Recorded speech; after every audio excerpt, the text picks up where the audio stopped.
3 दिन आपको ऐसा लगेगा जैसे रात होगी है, ऐसा विस्फोट होगा, आपको लगेगा कि शायद परमाणु बम गिर गया, लेकिन ये वायरस फैल रहे हैं जगह जगह, छोटी छोटी बीमारियां, छोटी छोटी समस्याएं। आज तक डिजिटल ब्रेकिंग में बड़ी खबर, अस्पतालों में दोगुने हुए अस्थमा और सांस के मरीज। अलग अलग तरह की, कोई कहेगा डेंगू है, कोई कहेगा टाइफाइड है, कोई कहेगा कुछ, लेकिन बहुत बातों में ऐसा होगा। तेज हवा की वजह से कल के मुकाबले प्रदूषण के स्तर में कुछ कमी आई है। आज दिल्ली में AQI 339 दर्ज किया गया है, जो काफी खराब कैटेगरी में आता है। वहीं नोएडा में 319। आप सब आशा करता हूं बहुत अच्छे होंगे मेरे भाई बहनों। आज एक दुख के विषय में आपको मैं बात बताने जा रहा हूं, जो कि है अस्थमा। आज गाजियाबाद के अंदर बहुत से पेशेंट इस तरह के आए हैं, जो कि प्रकृति के साथ ऐसा खिलवाड़ हो रहा है, जो कि प्रदूषण, पोल्यूशन। आज इस वीडियो के द्वारा देखेंगे कि परमेश्वर के जन किस तरह से दुख उठा रहे हैं, हम लोग किस तरह से दुख उठा रहे हैं, पर परमेश्वर की भविष्यवाणी कैसे पूरी हो रही है। तो इस वीडियो को देखें, लाइक करें और सब्सक्राइब करें कि परमेश्वर किसके साथ है। तो वीडियो को आज तक डिजिटल ब्रेकिंग में बड़ी खबर, अस्पतालों में दोगुने हुए अस्थमा और सांस के मरीज। गाजियाबाद के अस्पतालों में मरीजों की संख्या लगातार बढ़ रही है। लोगों को बीमार कर रहे हैं प्रदूषण के कण। प्रदूषण कम करने के लिए सख्त कदम उठाए जाने चाहिए, ये मरीजों का कहना है। एयर क्वालिटी इंडेक्स लगातार 400 के आसपास बना हुआ है। प्रदूषण की रोकथाम के लिए पाबंदियों को बढ़ाया गया है। इंडेक्स अभी भी खतरनाक स्तर पर है, लेकिन तेज हवा की वजह से कल के मुकाबले प्रदूषण के स्तर में कुछ कमी आई है। आज दिल्ली में AQI 339 दर्ज किया गया है, जो काफी खराब कैटेगरी में आता है। वहीं नोएडा में 349 और गुरुग्राम में 304 AQI दर्ज किया गया है। तो भिखाजी कामा प्लेस में आपको धुंध नजर आएगी। अक्षरधाम में भी एक स्मॉग की जो चादर ओढ़े हुए ये नजर आ रही है। तो वहीं इंडिया गेट पर भी, इंडिया गेट अभी थोड़ा सा धुंधला ही दिखाई दे रहा है। मॉर्निंग वॉक पर लोग निकले तो हैं, लेकिन फिलहाल हवा का स्तर बहुत अच्छा नहीं है। कुछ हिस्सों में जरूर AQI में सुधार हुआ है, लेकिन ये अभी भी हवा जानलेवा बने हुए है। प्रभु बहुत सारे लोगों को छुएगा। दिल्ली में एक बड़ा झटका आएगा भूकंप का, और मैं चाहता हूं दिल्ली हिल जाए, लेकिन मैं फिर भी उसके लिए प्रार्थना कर रहा हूं दिल्ली सुरक्षित रहे। लेकिन अगर किसी को विश्वास नहीं, आप देखोगे आपके बाजू में आप खबर सुनोगे कि फलाना पड़ोसी मर गया, डरा नहीं रहूंगा। आप कहोगे हाँ यार ये तो था, छोटी सी उम्र में था, ये क्या हो गया, उसको भी ओमिक्रॉन नए वायरस ने पकड़ लिया। जिधर देखोगे उधर ऐसा होगा, लेकिन प्रभु अपने लोगों का फेवर करेगा यीशु मसीह के नाम में। फिर बोल रहा हूं, फेवर करेगा। अभी से सुन लो, इंटरनेट पर चले जाओ। अब ग्राहक आपकी दुकान पर नहीं आएंगे, अब सिर्फ दूर से ही सौदा लेंगे इंटरनेट पर। आपके लिए बता रहा हूं, जो लोग आलसी रहेंगे वो चाहे जितनी मर्जी प्रार्थना करें, वो फिर भी बर्बाद रहेंगे।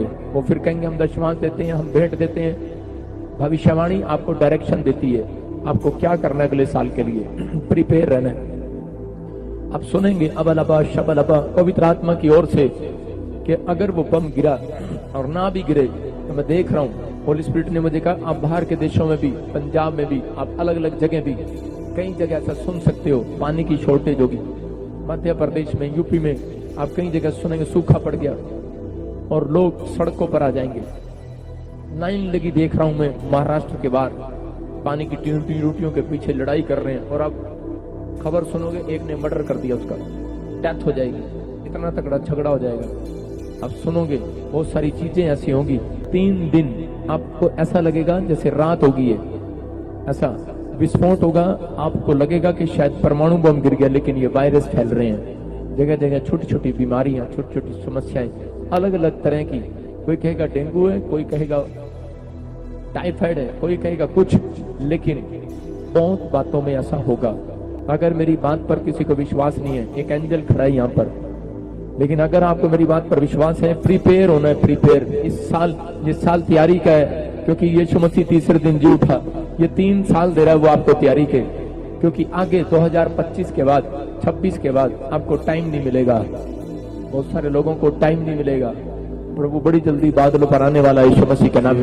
मेरे भाई बहनों, आज हमारा भाई अगर बीमार है, आपने देखा इस वीडियो के द्वारा, इस हेडलाइंस के द्वारा कि एक प्रदूषित देश परमेश्वर ने नहीं बनाया था, एक प्रदूषण दुनिया परमेश्वर ने नहीं बनाई थी। परंतु जब हम अपने लोभ लालच के लिए, जब हम आज अपने देश में गंदगी, केमिकल्स और पोल्यूशन फैला रहे हैं, बारूद फैला रहे हैं, ये सब चीज़ें हमारी सब चीज़ें व्यर्थ है।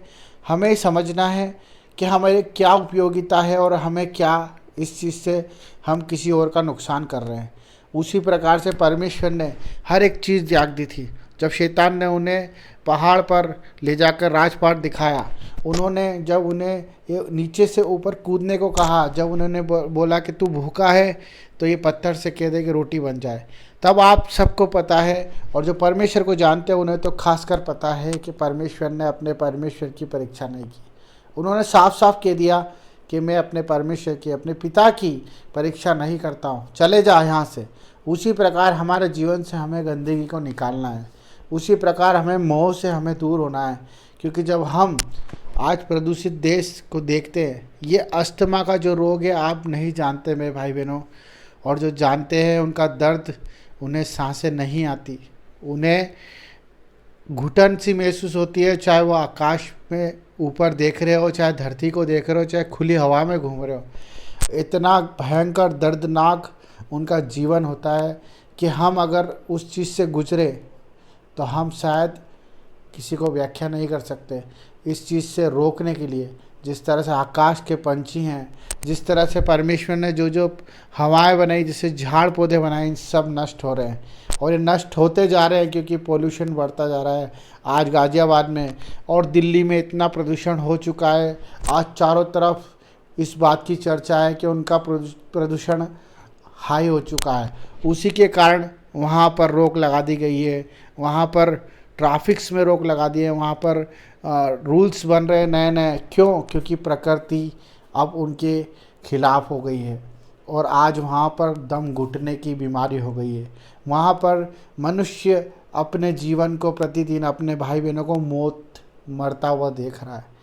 अब हम समझने का वक्त है कि अगर हम झाड़ पौधों को ना बचाएं और अगर हम हर बात में पोल्यूशन फैलाना, हर बात में अपने सफ़र पे निकल जाते हैं, हम अपनी ज़रूरतों के हिसाब से चलें, हम अपनी ज़रूरतों के हिसाब से मांगे। क्योंकि आज ट्रांसपोर्ट चलता है तो हम अपनी व्याख्या के लिए, अपने ज़रूरतों के लिए एक्सटर्नल चीज़ें बाहर से मंगवा रहे हैं। हम अपने पड़ोसी को देखें कि बेचारा हमारे वजह से दुख ना उठाए। हम अपनी चीज़ों को त्यागना सीख जाएंगे तो हो सकता है कि आज हम केमिकल मुक्त और हम परमेश्वर के अधीन होना और उसकी बनाई हुई चीज़ों को खाना सीख जाए, उसकी बनाई हुई चीज़ों पर चलना सीख जाए। उसने हमें हर एक चीज़ के लिए समझ दी है, हमें आज उसे उपयोग करना आना चाहिए। हम ये नहीं कहते वाहन गलत है, हम ये नहीं कहते कि प्रदूषण नहीं होगा, परंतु हमें जो हमसे हो सकता है, जो परमेश्वर ने हमसे कहा है कि हमें वो छांटना है। क्योंकि वो भी हमारी कटनी करता है, वो भी हमें काटता छाटता है जब हम गलत चले जाते हैं।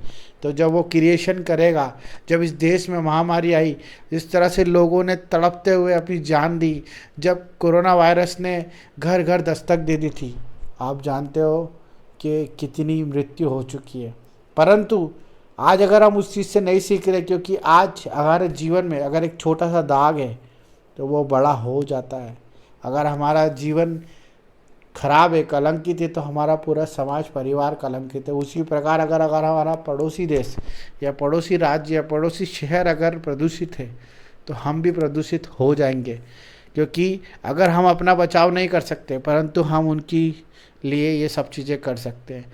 हम वेस्टेज चीज़ों को छोड़ दें, अपने जीवन में प्रकृति को अपनाएं, अपने जीवन में परमेश्वर के नियम को, अनुशासन को, क्योंकि उसने हमें फिजिकल फिट होने के लिए भेजा है। हमें ये पोल्यूशन देश बनाने के लिए नहीं, ऐसे गंदगी फैलाने के लिए नहीं भेजा है। क्योंकि हम अपने दर्द से नहीं, दूसरे के दर्द से जाने जाएंगे। क्योंकि जब हमारा अंग नहीं होगा तो हम लंगड़े लूले ही कहलाएंगे।